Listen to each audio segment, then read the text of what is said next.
ఇప్పుడు దాకా శాస్త్రం ఏమంటుందంటే, అంటే ఈ ఆధునిక వైద్య శాస్త్రం ఏమంటుందంటే, మీరు ఆరోగ్యకరమైన శరీరం కలిగి ఉంటే, ఆరోగ్యకరమైన మనస్సు మీ సొంతం అవుతుంది. అప్పుడు మీరు ఆనందంగా జీవించగలుగుతారు అంటున్నారు. అదే విధంగా ట్రీట్మెంట్ చేస్తున్నారు.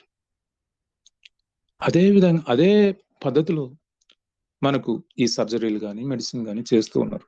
కానీ ఇది ఫెయిల్యూర్ సబ్జెక్ట్. ఇందులో నిజం లేదు.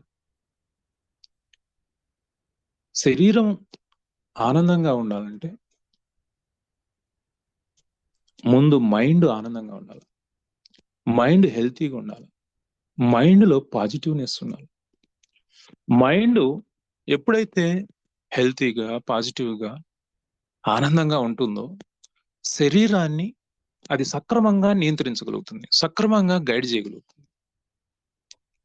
మనస్సు ఆవేదనతో, వేదనతో, అనారోగ్యంతో అంటే అనారోగ్యం అంటే వేదన, బాధ. దానికేం అనారోగ్యాలుండవు.